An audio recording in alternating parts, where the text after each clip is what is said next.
chair across from me was supposed to hold my law school diploma one day, not a plate of cold stuffing and a quiet excuse. My Uncle Walter stood up at the head of the Thanksgiving table and said something that made my mother drop her wine glass onto her own lap. He said he had been wiring $3,000 into my account every single month for the last 4 years. I had never seen 1 cent of that money. And when I looked at my mother's face, I finally understood why she always told me there was no help coming. Before I tell you what I did next, I want you to picture something for a second. Picture being told for years that you are on your own, that the family has nothing to spare, that you should be grateful for a roof and a plate of food, while the person saying it is quietly spending the future someone else built for you. If that pressure feels familiar, even a little, then stay with me, because the choice I had to make at that table is the kind of choice no daughter should ever be forced to make in front of the people who raised her. And I want to know in the comments whether you would have spoken up right then or waited until you had every single piece of proof in your hand. My name is Ackles, and for most of my life I believed that being the steady one in a loud family was the same thing as being loved by them. I was 28 years old that November, working as a paralegal at a small firm 2 towns over, living in a 1-bedroom apartment that smelled like old radiator paint, and driving a car that needed a new transmission I could not afford. I worked 6 days a week. I packed my own lunches. I cut my own hair in the bathroom mirror because a salon visit felt like a luxury I had not earned yet. And every time I did the math on my life, the numbers came out the same way. I was always 1 bad month away from going home with my head down and asking my mother if I could sleep on her couch again. That fear shaped everything about me. It made me say yes when I should have said no. It made me drive 4 hours each way to family birthdays I could not afford to attend. It made me cover my younger sister Madison's phone bill for almost 2 years when she was between jobs because my mother said family helps family and Madison was going through a hard time. It made me sit through Christmas after Christmas where the gift under the tree with my name on it was almost always a candle or a pair of socks, while Madison opened a new laptop and cried with happiness and hugged our mother and said she did not deserve it. I told myself this was normal. I told myself my mother was just stretched thin. I told myself the reason there was never any money for me was that she had used everything she had keeping us all alive after my father walked out when I was 11. That story was so deep in me that I never questioned it. It felt like a family scripture. Mom did her best. Mom had nothing left. Mom worked hard so we could eat. And because of that story, I never asked questions. I just worked harder. The dream that I held on to, even when I could not afford to feed it, was law school. I had wanted to be a lawyer since I was 14 years old, since the day a woman from a legal aid office sat down with my mother in our kitchen and helped her understand a letter from the housing court. And that woman had a calm voice and a folder full of papers, and she made our entire situation feel survivable for one afternoon. I remember sitting on the stairs and watching her and thinking that I wanted to be the person in the room who knew where to find the answer. I worked my way through college on scholarships and night shifts. I graduated with honors. I took the LSAT twice and got a score that would have opened real doors. I had a binder of acceptance letters from 3 schools, and one of them had even offered me a partial scholarship. But partial was not full, and the gap between what I had and what I needed was almost $100,000 over 3 years. So when I told my mother about the offers, she sat me down at the same kitchen table where that legal aid woman had once worked her quiet magic, and she told me with her hand over mine that there was simply no way. There was no help coming. There was no rich relative to call. There was no money sitting somewhere waiting for me. She said it like she was sad about it, and I believed every word. I deferred for a year, then another year. Then I stopped opening the emails from the schools because they hurt too much. I told myself I would save up on my own, and I started a separate account at a different bank, and I put away whatever I could, sometimes $30 a week, sometimes $70.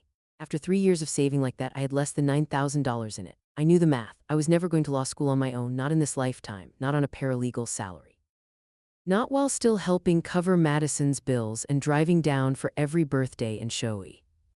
And G up every Sunday so my mother would not call me cold. I am telling you all of this so you understand who I was the night before that Thanksgiving.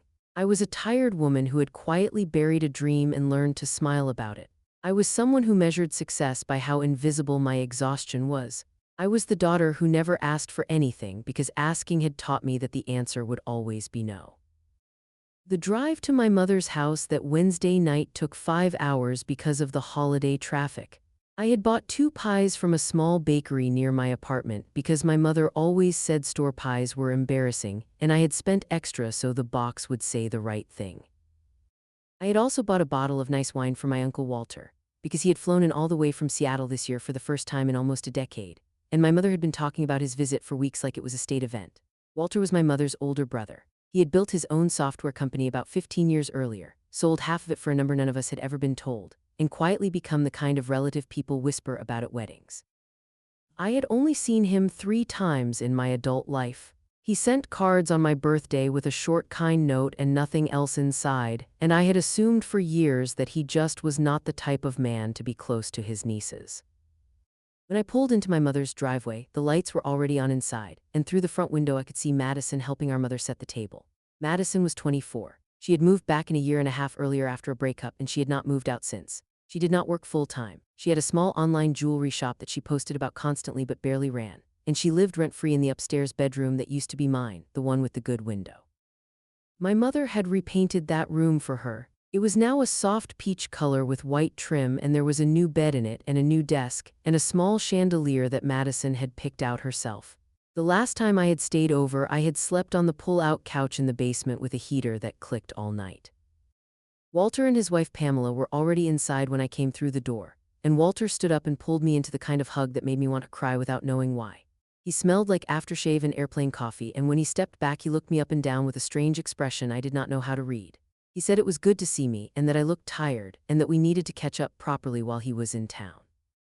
Pamela hugged me too, and she held my face for a second and said something soft about how grown up I had become. I remember thinking that they were both being unusually warm, and I remember dismissing it, the way I dismissed every kindness I did not feel I had earned. Dinner began the way it always did. My mother said grace. Madison said something funny about the turkey. Greg, my mother's husband of 9 years, made a tired joke about the football game, and we all laughed politely. Walter was quiet for most of the first course. He kept glancing at me, then at my mother, then back at his plate. I caught his eyes once and smiled, and he smiled back, but it was the kind of smile a person makes when they are watching something they do not understand. The trouble started during the second round of plates when my mother began telling Walter about Madison's new business plans.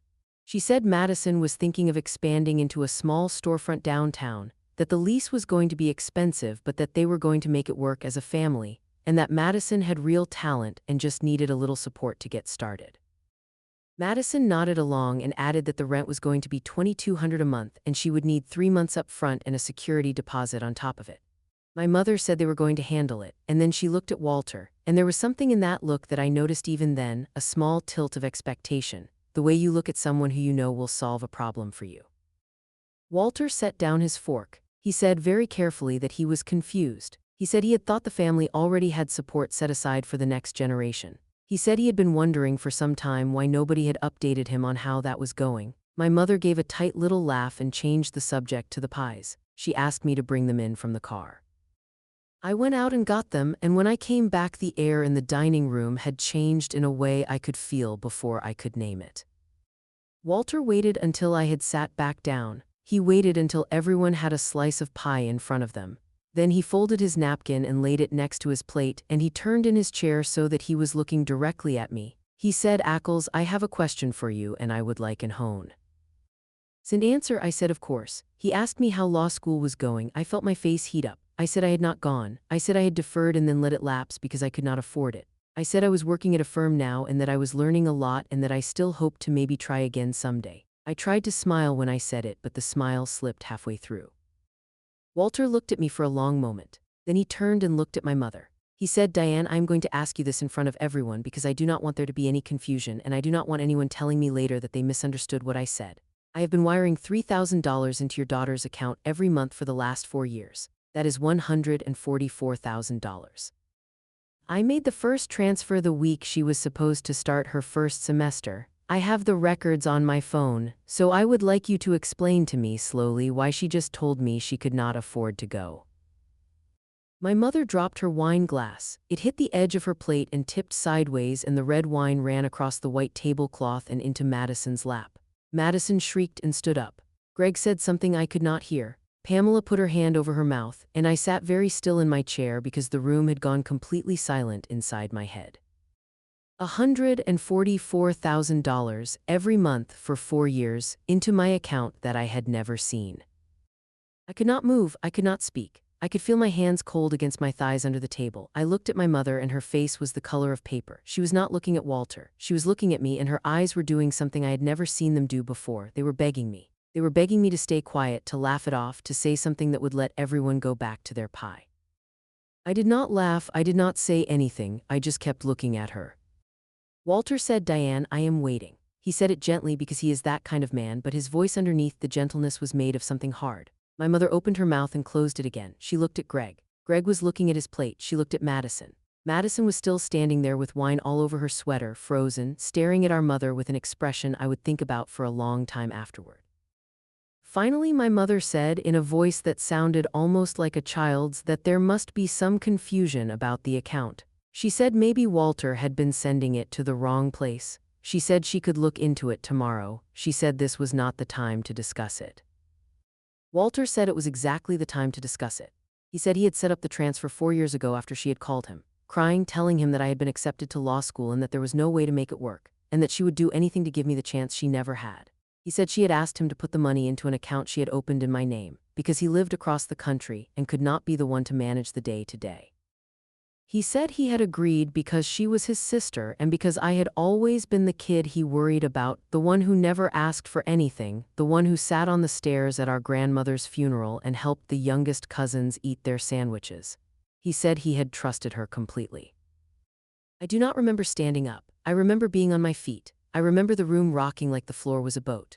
I remember Pamela saying my name softly and reaching out to touch my arm, and I remember moving away from her hand because I did not want to be touched right then. I walked out of the dining room and into the kitchen, and I leaned over the sink and breathed for what felt like a long time. My mother followed me. She came in fast and quiet, and she shut the kitchen door behind her, and she said my name in the tone she used to use when I was small and had broken something. She said it had not been like that. She said it was complicated. She said I did not understand. She said the money had gone toward family things, important things, things that had benefited all of us. She said the account was technically in my name, but she had been the one who managed it because Walter had asked her to, and that I had to understand that running a family was expensive and that things came up. I asked her one question. I asked her what kind of things. She did not answer right away. She said it was things like Madison's car, things like the new roof, things like Greg's medical bills the year he had the surgery, things like Madison's wedding deposit because Madison had gotten engaged in the spring and the venue had needed money up front. She said she had been planning to tell me. She said she had been planning to pay me back when Madison's business got going. She said it had never been about cheating me. It had been about keeping the Emily afloat. I asked her how much was left in the account. She did not answer. I asked her again. She looked at the floor and said there was about $6,000 in it. $6,000 out of $144,000. Spent on a daughter who lived for free in my old bedroom and a husband who was not even my father and a wedding for a sister who had never once thanked me for anything. I did not yell. I think she was waiting for me to yell. I think she had braced herself for screaming, and she had a whole speech ready about my temper and my ingratitude and how she had given me everything, and she was disappointed when I did not give her the chance to use it. Instead, I asked her one more question. I asked her if Madison had known. She said, of course not. She said Madison had no idea. She said the only people who knew were her and Greg. I knew right then that she was lying. I knew it the way you know weather is coming. I had seen Madison's face out there in the dining room. Madison had not looked surprised. Madison had looked caught. I did not say that. I said okay, very quietly. I said okay, Mom. I picked up my coat off the back of the kitchen chair and I walked out the side door into the cold November air, and I drove the 5 hours back to my apartment without stopping for gas, even though my tank was almost empty because I did not want to slow down. I want to tell you that I had a plan when I got home. I did not. I sat on my couch with my coat still on until the sun came up. I watched the radiator pipe in the corner of my living room, and I tried to count the things in my apartment that I had bought myself. And I tried to count the years I had spent making myself smaller so my mother would have more room. And I tried to count what $144,000 would have done for me if it had ever reached my hands. It would have paid for the first year of law school. The second, most of the third, it would have paid for the bar review course. It would have paid for the suits I would have needed for interviews. It would have paid for the year of clerking that I could never afford to take because clerkships paid almost nothing and I had no cushion. It would have paid for the apartment near the school instead of the studio in the bad neighborhood I had been shopping for in case I got brave enough to try again. It would have changed the entire shape of my life. She had spent it on Madison's wedding deposit. The next morning my phone started ringing at 6. It was my mother. I did not answer. She called 4 more times before noon. Then Greg called. Then Madison called twice. Then my mother sent a text that was 3 pages long, which I scrolled through without reading because I already knew what it was going to say. I had heard every version of that text my entire life. It was going to say that I was overreacting. It was going to say that family was complicated. It was going to remind me how much she had sacrificed.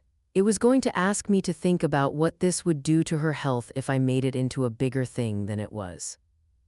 I did not read it. I did not delete it either. I screenshotted every page of it and I saved it in a folder on my desktop, and I named that folder by the date. Then I called my Uncle Walter. He picked up on the first ring. I could tell from his voice that he had not slept either. He asked me how I was. I told him I was not sure. He said Pamela had wanted to call me 100 times that morning, but she had thought I might need a quiet day. I told him I appreciated that. I told him I needed to ask him something, and I needed him to be honest with me no matter how bad it sounded. I asked him if he could send me everything, every transfer record, every email, every text he had ever exchanged with my mother about the money, every conversation, every screenshot, every piece of paper he could find. I told him I was not asking him to take sides. I told him I just needed to see the truth.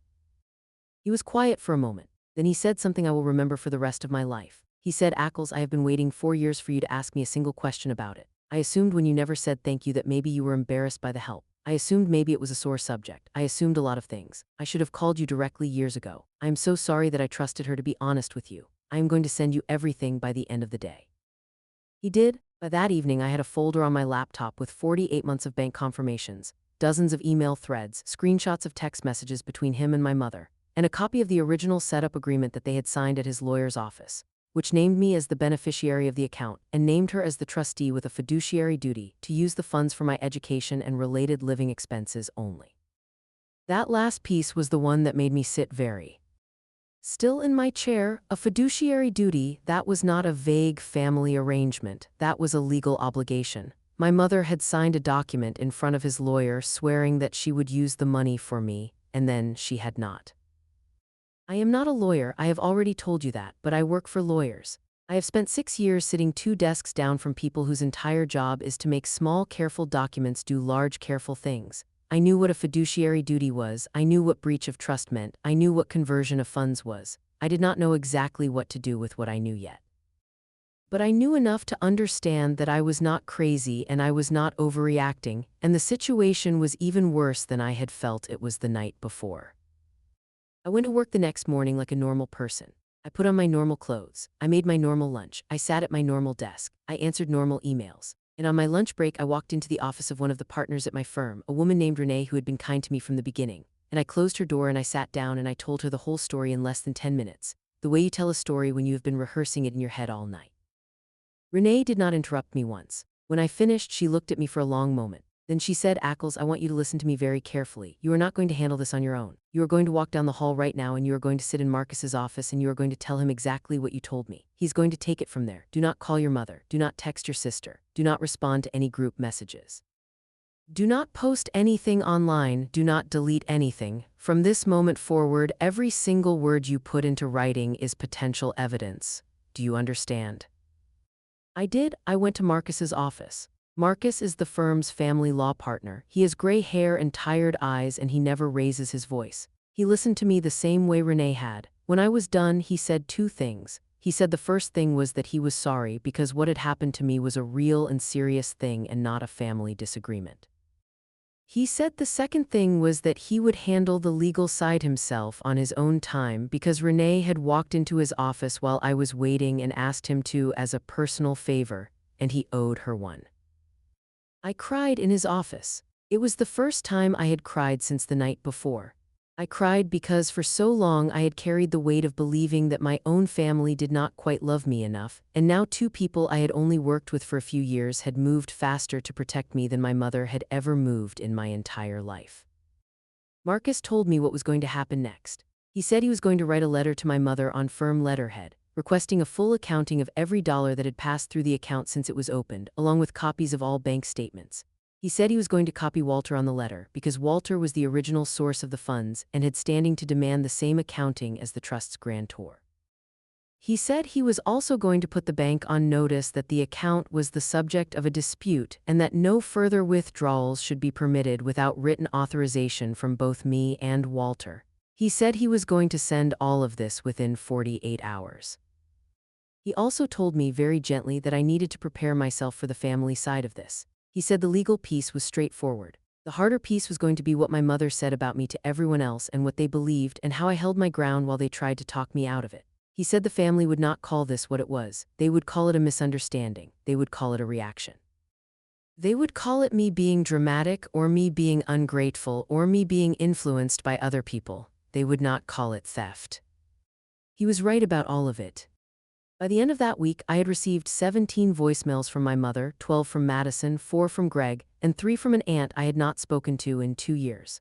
The aunt's messages were the worst. She said she had heard I was making accusations against my mother that were going to destroy the family. She said I needed to think about what my late grandfather would have wanted.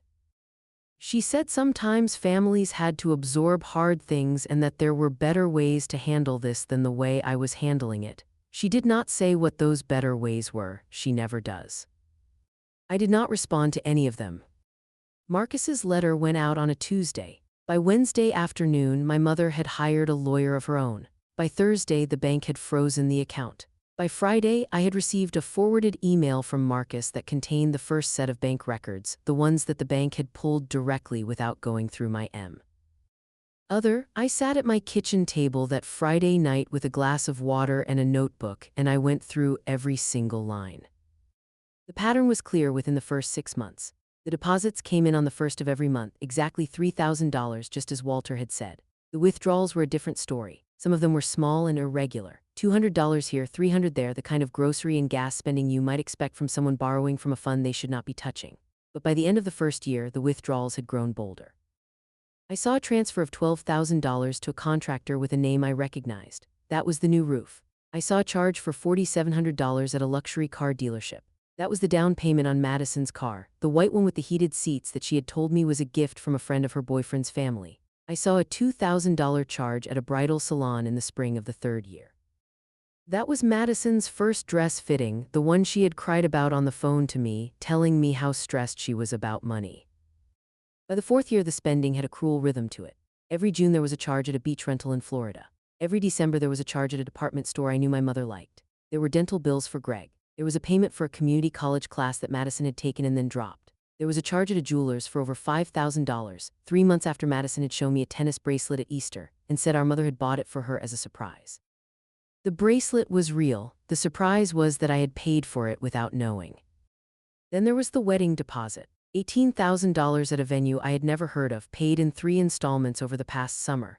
Madison had been engaged for almost 6 months by then, and not once had she or my mother mentioned a venue, not once. I had been told they were still looking. I had been told it was so expensive these days that they did not know what they were going to do. I had been told, sitting on the couch with both of them at a Sunday dinner, that things might end up very small and intimate because of the budget. They had said all of that with my money already paid down on a venue I had never been told the name of. I closed the notebook around 2 in the morning. I did not cry. I had passed the part where you cry. I made myself a cup of tea and I sat on my couch and I let the quiet settle around me. Then I made a list, not of the people I was going to confront, a list of the people who deserved to know the truth from me before they heard a twisted version from anyone else. There were not many names on it. My grandmother Alina, who was 86 and lived in an assisted living home about 2 hours from me. Walter and Pamela. Renee, because she had been there from the beginning. A friend named Dora, who had been my friend since high school and who had picked me up off the floor more than once. And one cousin, Liam, who was a few years older than me and who had always been kind to me at family gatherings in a quiet way. The way you are kind to someone you have noticed is being treated unfairly. I drove out to see my grandmother that Sunday. She lives in a small bright apartment in a building full of people her own age, and she keeps her door open during the day so neighbors can wander in and out. I brought her flowers, the kind she likes, the small purple ones with the white centers. She put them in water and we sat at her little kitchen table and I told her everything. I told it in order, slowly, without leaving anything out. My grandmother is not a soft woman. She had 4 children and she buried 2 of them, and she ran a diner for 30 years and she does not flinch easily. But when I told her what my mother had done, she put her hand flat on the table and she went very still. And then she said something I will never forget.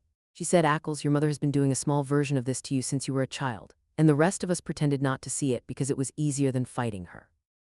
I owe you an apology for that. I am 86 years old and I should have spoken up 40 years ago. I am sorry that I did not.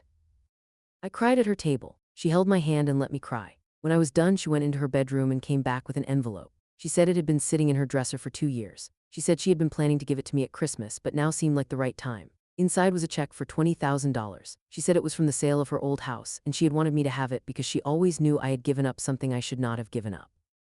She said she had not given it to my mother to manage, even though my mother had asked her to several times because she had never trusted her own daughter with my future. She had known, on some level my whole family had known, they had not stopped it, but my grandmother had at least refused to feed it. I did not cash the check that day. I sat on it for a week because I did not want to make any decision in the heat of the moment.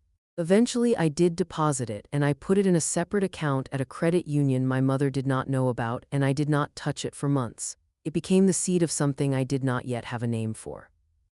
The next storm came that following weekend. My sister Madison drove out to my apartment unannounced. She had never done that. She had never seen my apartment. She did not know which floor I lived on. She had to call me from the parking lot to ask, which was the first conversation we had had since Thanksgiving. I did not buzz her up at first. I sat on my couch and I thought about whether I wanted to face her in person at all. Then I realized that I did.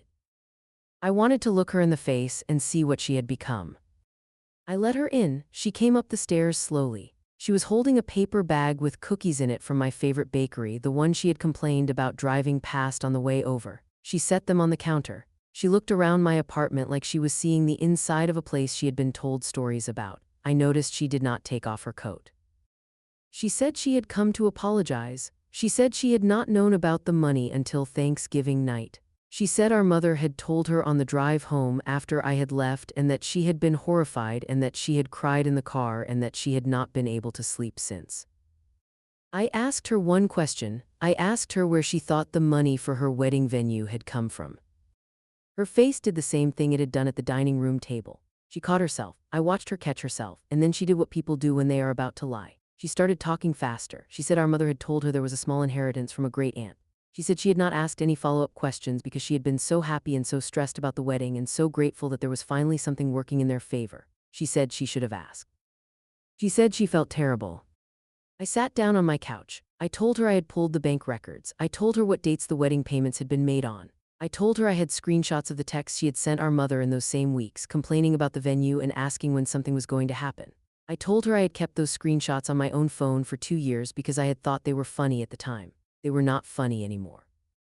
She started crying. She said I was being cruel. She said I was treating her like a criminal when she was just a person who had been used by our mother the same way I had been. She said I was tearing the family apart. She said I needed to think about what Mom had been through. She said I was supposed to be the calm one. That last part was the line that made something shift in me forever. I was supposed to be the calm one. That was what I had been to all of them, not the smart one, not the loved one, not the chosen one. The calm one, the one whose job was to keep them comfortable while they helped themselves to whatever they wanted from my life. I asked Madison to leave. She did not want to. She kept trying to talk. She kept saying she was sorry. She kept saying we could fix this if I just did not get a lawyer involved. She said our mother was scared. She said our mother had been crying every night. She said I was going to put our mother in the hospital. She said the family had already lost too much and that if I went forward with this, I was going to lose all of them, every single one. She said it like a warning. I think she thought it was the strongest weapon she had. I told her she could leave on her own or I could call the building manager. She left. She left the cookies on the counter. I threw them in the trash before the door even shut all the way. The next 2 weeks were the hardest of my life. The family started calling people I had not heard from in years and asking them to talk sense into me. An aunt I had not seen in 5 years sent me a long letter on actual paper, saying that she had spoken with my mother and that it was clear there had been a misunderstanding, and that I should consider giving my mother a chance to explain herself privately and emotionally without lawyers and letters before it went any further. A cousin I barely knew sent me a message on a social media app I almost never used, telling me that I needed to remember that nobody is perfect and that my mother had given me a life, and that Madison's wedding was in 5 months and that I should not ruin it for her over money that was already spent. A man who had been my late father's best friend, a man I had not spoken to in over a decade, led my office phone, and when I called him back later, he told me he had been asked by my mother to remind me what kind of woman my father would have wanted me to be. That call almost broke me. I cried in my car for an hour in the office parking lot after that one. But every time I felt myself start to soften, I would open the folder on my desktop and I would read the lines. 12,000 for the roof, 4,700 for the car, 18,000 for the wedding deposit, 5,000 for the bracelet, 2,000 for the dress fitting, 6,000 left in an account that should have held $500,000, and the smile on my mother's face every Christmas when she handed me a candle. I did not soften, I held the line. Marcus continued to do his quiet work in the background. He met with my mother's lawyer 3 times. The first meeting, he said, my mother's lawyer offered to settle the matter privately by transferring the remaining $6,000 to me, along with what he called a goodwill gesture of an additional $25,000 to be paid over the next 5 years out of my mother's monthly retirement income. Marcus said no. The second meeting, the offer went up to $50,000 total, contingent on me signing a non-disclosure agreement with the family. Marcus said no. The third meeting, my mother's lawyer told Marcus that my mother was prepared to sell her house and pay the full amount back if I would call off any legal action, including any complaint to the bank, and would agree never to discuss the matter with any other family member. Marcus came to me with that one. He did not push me one way or the other. He said the offer was meaningful. He said the house was worth, after the existing mortgage, about $190,000. He said if I took the deal, I would be more or less made whole financially, and I would not have to spend the next year of my life in conflict. He also said that if I took the deal, my mother would walk away from this without anyone outside the immediate circle ever knowing what she had done, and that she would tell whatever story she wanted to tell, and I would have signed away my right to correct it. I asked him for 2 days to think about it. I went back to my grandmother. I sat in her little kitchen and I told her about the offer. She listened to the whole thing without interrupting. Then she asked me a question I have thought about almost every week since. She asked me what I wanted my own future to look like, not the financial part, the inside part. She asked me whether 10 years from now I wanted to be a person who had taken the money and stayed quiet, or a person who had told the truth and let the truth do whatever the truth was going to do. I knew the answer before I left her apartment. I told Marcus the next morning. I told him to refuse the settlement. I told him I would accept full repayment, but that I would not sign any non-disclosure agreement, and that I reserved the right to tell my own story to my own family in my own words. I told him I did not want public scandal. I did not want to post anything online. I did not want to humiliate my mother in front of strangers, but I would not promise silence inside the family I had been born into. The family had a right to know what had happened, especially the parts of the family who were still being asked to support my mother and Madison emotionally, financially, and socially.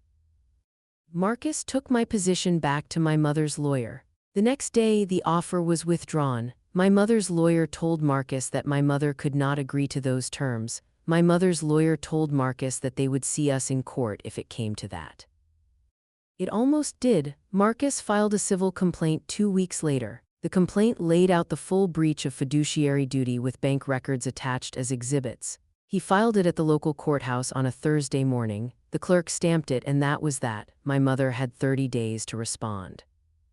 Within 72 hours, her lawyer was on the phone again, this time without conditions. My mother would sell the house. My mother would pay the full $144,000 back, plus the legal fees and the interest Marcus had calculated, which together came to almost $172,000. My mother would also sign a written acknowledgement of breach, which would not be made public unless she ever publicly disputed my account of events, and there would be no NDA. I would be free to speak to whoever I wished within my own family. I accepted. The settlement was signed within 10 days. I want to tell you that the moment I signed those papers, I felt happy. I did not. I felt tired. I felt the kind of tired that does not go away after one good night of sleep. I felt the loss of every Christmas I had spent unwrapping a candle and pretending it was enough. I felt the loss of every law school welcome packet I had thrown away. I felt the loss of the version of myself that had believed her own mother when her own mother had said there was nothing to give. But I also felt something else underneath the tiredness. I felt clean. For the first time in my adult life, I had not let the family story rewrite me. I had not absorbed the harm to keep the table peaceful. I had named what had been done. I had used the law I had once dreamed of practicing to hold my own mother accountable, and I had won. The house sold 3 months later. The check cleared into a trust account at Marcus's firm, and from there the funds were transferred to me in stages. The first thing I did was pay off my car loan. The second thing I did was put 6 months of living expenses into a high-yield account so that I would never again have to say yes to a request from a family member out of fear. The third thing I did was apply to law school. not the schools I had been admitted to 7 years earlier. Different schools in different cities, ones that fit who I had become rather than who I had been. I got into one of them on the strength of my updated essay, which I had written in one sitting at my kitchen table, with my grandmother's check still cashed but largely untouched in its separate account. The essay was the truest piece of writing I had ever produced. I told the admissions committee in plain and quiet language what had happened to me, and what I had learned about how money and silence work together to keep certain people small. I told them why I wanted to be a lawyer now even more than I had wanted to be one at 22. I told them that I wanted to be the woman in the room who knew where to find the answer for the next girl sitting on the stairs. They wrote back 2 months later. They offered me a seat for the following fall and a partial scholarship that, combined with what I now had in the bank, made the rest of it possible. I called my grandmother first. She did not say anything for a long moment. Then she laughed, a low, rough laugh I had not heard in years, and she said, "Well, it took you long enough." I called Walter second. He was driving when I called, and he had to pull over because he was crying too hard to keep going. He said he was so proud of me that he did not know what to do with himself. He said he wanted to come to my orientation. He said he wanted to take me suit shopping before my first interview and that I was going to let him and that he was not taking no for an answer. I let myself be loved by people who had been waiting in line behind my mother for the chance. Now I want to tell you about the second Thanksgiving, the one that came almost exactly a year after the first one. It was not at my mother's house. It was at Walter and Pamela's place, which they had rented for the holiday in a small town a few hours from where I now lived. My grandmother flew out for it on a direct flight Walter had paid for with an aide that Pamela had arranged. My cousin Liam came with his husband, both of them carrying a green bean casserole.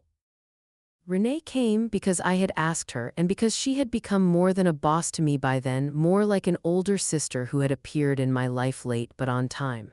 Dora came too, with her 2 boys who immediately took over the living room. My mother was not there, Madison was not there, Greg was not there.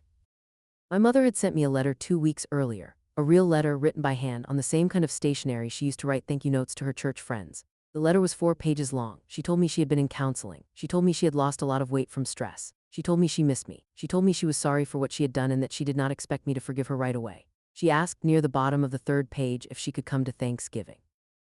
She said she would not bring up the past. She said she just wanted to sit at the same table as her daughter again. She said her health was not what it used to be and that she was scared and that she did not want to die without one more meal with me. I read the letter twice, then I put it in the same folder with the screenshots from a year before. I did not throw it away, I did not show it to anyone, I just kept it. I wrote her back a short letter. I said I had received her letter and I had read it carefully. I said I believed she was sorry in the way people are sorry when they have lost something. I said I was not ready to share a meal with her. I said I might be ready in a year or in 5 years or never and that I would let her know when and if I was. I said I hoped she found peace. I signed it with my full name. I sent it certified. She did not respond. I did not expect her to. Madison sent me a long message the night before Thanksgiving accusing me of using my mother's failing health as an excuse to keep punishing the family. I read it once and put it on silent. The wedding had not happened. The engagement had broken off 3 months earlier, after Madison's fiancé had heard the full story from a mutual friend and had asked Madison some questions she could not answer.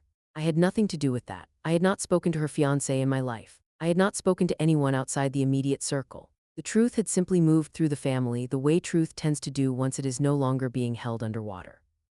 Greg had moved out of my mother's apartment 2 months earlier. The house had sold. They had downsized into a small 2-bedroom in a building near the train station, and Greg had not adjusted well and there had been arguments and he had taken his things and gone to stay with his brother. My mother now lived alone for the first time in almost 2 decades. Madison had moved into a friend's basement.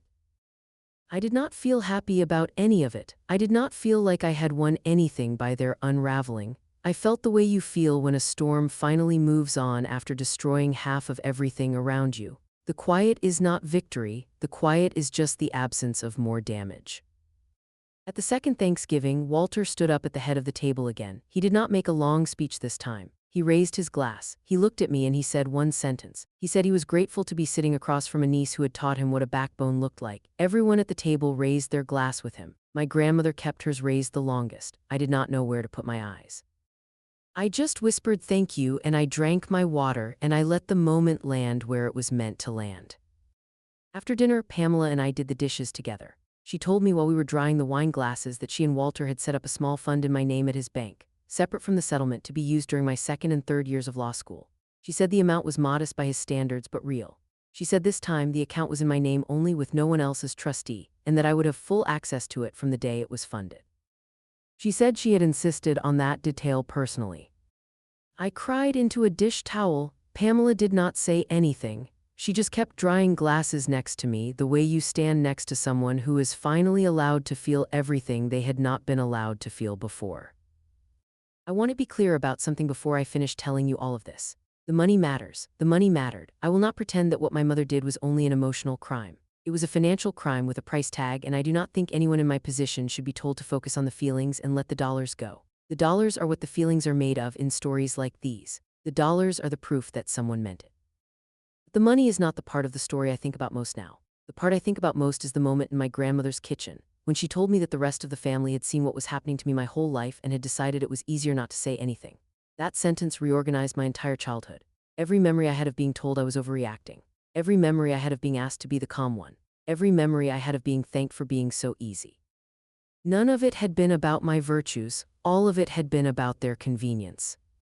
I am not the calm one anymore. I am not the easy one. I am the one who reads the bank statement before signing the form.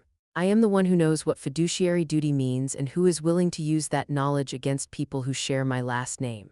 I am the one who picks up the phone on the first ring when my grandmother calls and lets the rest of them go to voicemail. I started law school the August after the second Thanksgiving. I am not going to tell you it has been easy. The reading is brutal. The first year is meant to break you, and it has done its best with me. But I am there. I am in the building. I sit in the front of every class. I have a study group that meets at a coffee shop on Saturdays, and one of the women in it has already become a real friend, and another is teaching me how to outline cases in a way that does not make me lose my mind.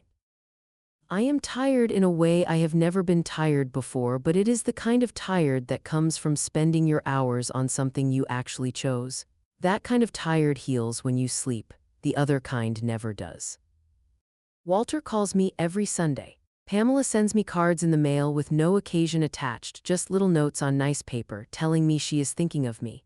My grandmother sends me clippings from the local paper, articles about women lawyers in the area with little arrows drawn to the parts she wants me to read. Renee texts me before every exam. Dora drives in twice a semester and sleeps on my couch, and we order food and watch old movies and do not talk about anything serious, which is exactly what I need. I have not spoken to my mother in a year and a half. I have not spoken to Madison in over a year. I do not know if I ever will again. I do not pretend to know how I will feel about any of this in 10 years. I might never reopen those doors. I might open them slightly someday if the people behind them have done the kind of long, quiet work that real change requires. I do not owe them any particular outcome, and they do not owe me any particular apology beyond the ones I already received in letters I will keep but will not respond to. We are where we are. What I know for sure is this. My Uncle Walter wired $3,000 into an account in my name every month for 4 years. My mother spent it on a life she wanted other people to admire. I sat at a Thanksgiving table at the age of 28 and learned that the woman who had told me my whole life that there was no help coming had been spending my help on someone else for almost half a decade. And instead of letting the shock of that knowledge become another silent thing I carried, I picked up the phone and I asked for the records, and I walked into a senior partner's office, and I let the law I had once dreamed of practicing become the way I finally protected myself. I think about the girl I was before that dinner sometimes. The one who packed her own lunches and cut her own hair and drove 4 hours each way to family birthdays she could not afford. The one who said yes when she should have said no. The one who would have apologized to the dining room if she had been the one who spilled the wine. I do not miss her exactly, but I am proud of her. She kept me alive long enough to get to the table where the truth was finally going to be said out loud. She did not know that was what she was doing, but that was what she was doing. If you are listening to this and you recognize even a small piece of yourself in her, I want to tell you what I wish someone had told me 10 years ago. The story your family tells about you is not always the story that is true about you. The role they have given you to play is not always the role you were born to play. And the silence you have been keeping to protect their comfort is not love. It is rent. You have been paying rent in a house that should have been yours from the beginning. You are allowed to stop paying. You are allowed to ask for the records. You are allowed to walk into the right office and sit down and tell the whole story in less than 10 minutes the way you have been rehearsing it in your head all night. You are allowed to win. If any part of this story sat in your chest a little too long, I want you to do one small thing for me before you scroll on. I want you to think about whose comfort you have been paying for with your own quiet, and whether the people you have been keeping safe from your truth have ever once kept you safe from theirs. Then come down to the comments and tell me one thing you have been carrying that you are ready to set down, even if you can only set it down a little bit, even if the only person who reads it is you. I read every comment on these stories myself, and there is space for you here whether you have $144,000 worth of stolen years to name or one quiet birthday card you never got to talk about. If Ackles' story meant something to you, follow this channel so the next woman who needs to hear hers can find it too, and so I can keep telling them for as long as you keep listening.